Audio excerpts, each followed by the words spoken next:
હંમેશા બીજી બધી વાતોને એટલું બધું મહત્વ આપી દીધું છે કે સાચી વાત ભૂલાઈ ગઈ છે. અને સાચી વાત એક જ છે કે તન અને મન આ બે આપણા હાથમાં છે ને એને આપણે કંટ્રોલ કરી શકીએ. જે બાકી કશું જ કંટ્રોલ થાય એમ નથી. આ શ્વાસ આપણો છે એ કંટ્રોલ થતો નથી તો દુનિયા ક્યાંથી કંટ્રોલ થશે?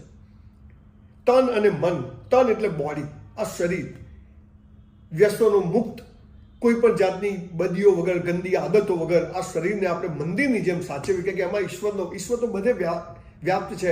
પણ આવું એવું કહેવાય કે આપણા અંદર પણ ઈશ્વર છે. તો આ બોડીને આપણે મસ્ત રાખીએ, રેગ્યુલર કસરત કરીએ, ખાવા પીવામાં ધ્યાન રાખીએ, જંક ફૂડ ના ખાઈએ, સમયસર ઉઠીએ. આ બધી બેઝિક વાતો છે જે આપણાથી થતી નથી.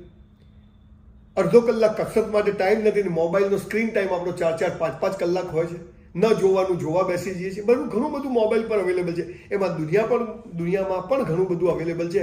પણ આપણે શેના માટે આ પૃથ્વી પર આવ્યા છીએ એ રસ્તે જવા માટે પહેલો નિયમ છે કસરત, પ્રાણાયામ, યોગાસન. Your body must be in fit. આનાથી આપણે પર્સનાલિટી પાડવાની છે. અને બીજું છે મન. મન એટલે વિચારો. તો વિચારોને કંટ્રોલ કરવા તો બહુ અઘરું છે. ધ્યાન કરો, હિમાલયમાં જઈને કરો, પણ મન તો એ અમદાવાદમાં હોય કે આપણા ગામમાં હોય. આપણા આજુબાજુના લોકો આંખો બંધ કરી ખુલ્લી રાખીએ તરત દેખાય. તો મૂળ વાત એ છે કે આપણે સરસ વાંચન કરીએ, સારી ચોપડીઓ વાંચીએ, બાયોગ્રાફી વાંચીએ. આપણા દેશમાં એટલા મહાપુરુષો થઈ ગયા છે કે આપણે એમના જેવા બની નથી શકવાના. કોઈના જેવું ના બની શકે. પણ એમાંથી આપણે વિચારોથી આપણા મન મસ્તિષ્કને એવા સારા વિચારોથી ભરી દઈએ, આધ્યાત્મથી એવા ભરી દઈએ કે બીજી કોઈ ફાલતુ ચીજો આપણી અંદર આવે નહીં. ભગવાને તો આ દુનિયામાં બધું જ બનાવ્યું છે. ખરાબમાં ખરાબ વસ્તુ પણ ઈશ્વરે બનાવી અને સારામાં સારી વસ્તુ પણ ઈશ્વરે બનાવી છે. અને ઈશ્વર એક છે. એણે આ બધું બનાવીને મનુષ્યને કીધું જા તું પૃથ્વી પર હવે તારે જીવવું એમ જીવ, પણ તું આ કરશે તો તું જેના માટે આવ્યો છે ત્યાં પહોંચી જશે. અને આમ નહીં જીવે તો ડાઉન. એટલે તન અને મનથી આપણે શક્તિશાળી બનીએ પછી રસ્તાઓ ખુલતા જશે.